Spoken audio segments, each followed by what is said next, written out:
sa lahat ng cast na uninvited. Siyempre, ang tanong ko ay, kung nakaranas na ba kayong experience na hindi kayo invited pero umattend kayo sa isang party or events? At bakit? Ayun. You'd love to address this question To to all the cast of invited, sa lahat ng cast. sa lahat ng cast. Okay. Maybe anyone from the cast who has experienced that? Hindi sila invited. Hindi raw na-invite. Pero umattend. Pero gate crasher talaga. Gate crasher kayo, gano'n. Okay. Among our cast, may Who wants to naka-experience. answer first? Yes, Sir Parang Alba. wala pa yata. Parang hindi ako invited, dumating ako. Parang hindi pa. Una-una, tamad talaga ako. So, pag iniimbitahan ako, di po ako dumarating talaga. But wala pa naman. Pero madami na ako nakita mga gate crash talaga.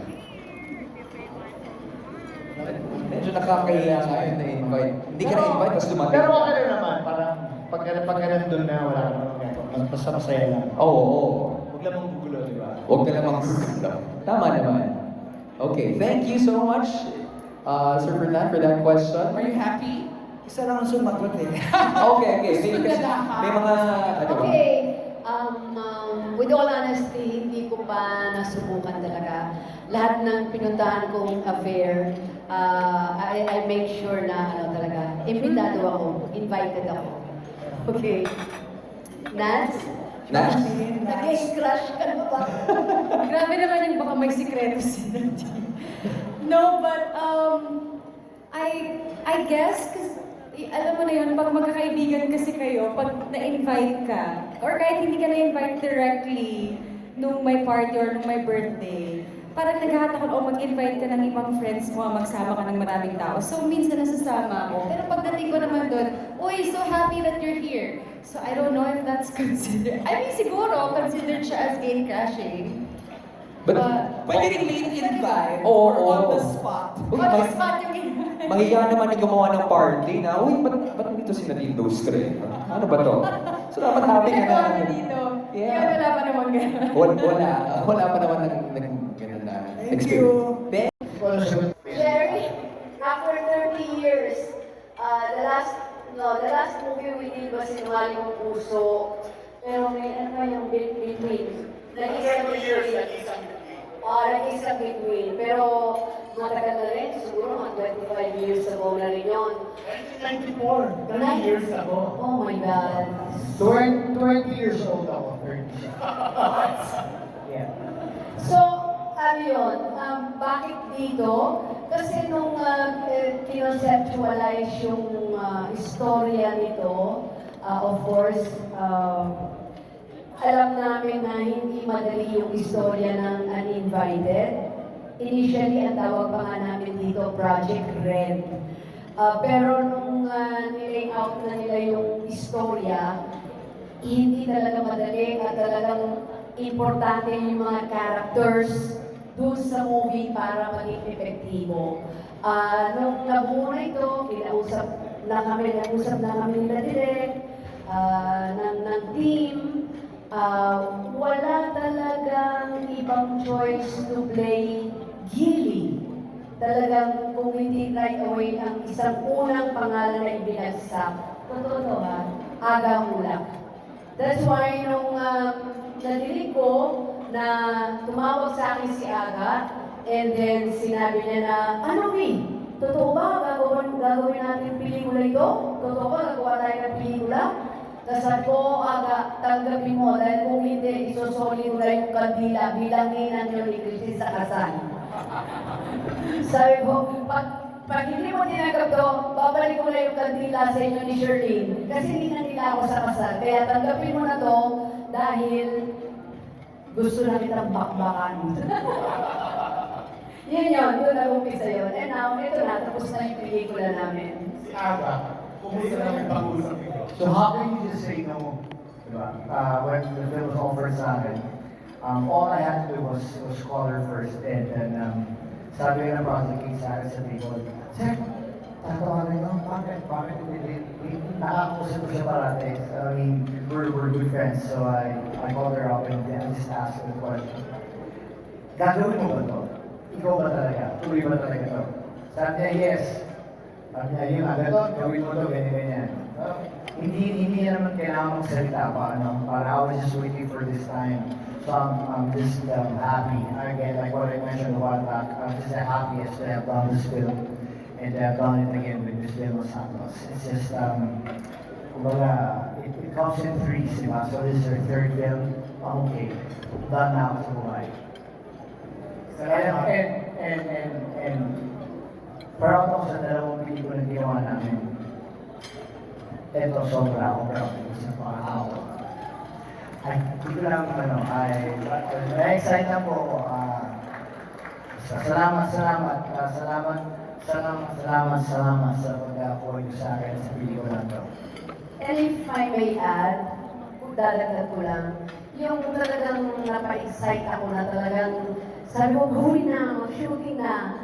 When I learned also na umuo si Nadia. In all sincerity, you know that. Nung malaman ko rin na okay si Aga, and then umuo si Nadia, parang sinabi ko, shooting na mukha.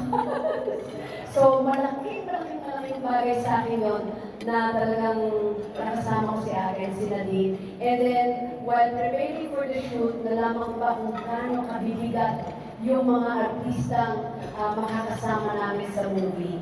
So, the whole time I was doing the movie, kahit na I was feeling bad, nakakasakit na ako, tuloy pa rin. Kasi na-inspire at na-inlove ako sa Uninvited.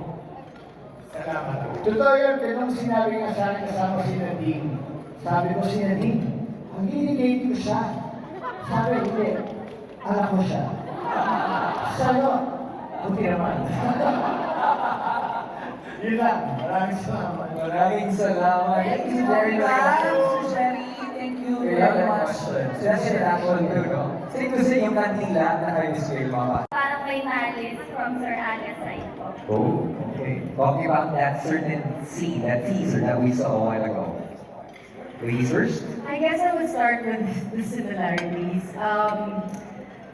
Medyo mahirap kasi sobrang polar opposites kami ni Nicole. So I think si Nicole kasi parang sobrang extreme siya na parang mayaman. Tapos, alam mo yung lahat ng vices ginagawa niya. And then in a way parang may hatred siya towards her dad. And kung ano man yung nangyayari dun sa mundo niya. Ako naman, chill lang naman ako. I'm okay with everything. Also, my relationship with my dad is not exactly the same. Pero ang similarity namin siguro ni Nicole, I would say, is parehas kaming palaban. And that scene actually was really funny kasi every time after ng eksena, naalala ko merong mga addict si Kuya Aga na, kasi paglabas ko ng pintuan after the scene, tawa ako ng tawa. I don't know if it's gonna be in the scene or in the film, pero iba yung pakiramdam na maka-eksena ko si Kuya Aga. Medyo, hindi naman siya awkward. Parang I think if ever, if anything, mas natuwa ako na itawid namin yung eksena ng ganun. Pero I would say na medyo, when you watch the trailer, parang medyo triggering siya in a way. I guess nakakatawa lang kasi knowing Kuya Aga, even in a short while, sobrang layo din ng personality niya kay Gilly. Thank you. Wow. Thank you, Nadine. Another question po for Miss Delma Santos naman po. Oh, okay. Miss Yeah. Delma Santos, when you had the talk po in USC, I remember you saying that you would only accept roles with substance and you're not retiring from acting, but you will be selected when it comes to the roles that you would say yes to. So, may pressure po ba on your side to accept this role, knowing that you were best actress last year in the MMFF? Oh, yeah, that's very true. Kasi at this point in time of my career, ang hirap na akong humanap ng isang role na babagay sa edad ko at yung role that will challenge me. Kasi sa more than 62 years in the industry, parang ang pakiramdam ko, ang dami ko na rin nagawang iba't ibang klaseng character. Eh yung iba pa ulit-ulit na. So itong status ko ngayon, parang sabi ko, I don't want to do a movie para sabihin nila na meron lang akong ginawang pelikula. Kung meron man akong gagawing pelikula, I will make sure at this point in time of my career and my age, I will make sure that I will do a movie that I think can still challenge me. And itong uninvited at yung role ko, palagay ko kahit paano na-challenge ako. Kaya nandito yung movie namin Uninvited. I don't think about winning the Best Actress last year's MMFF.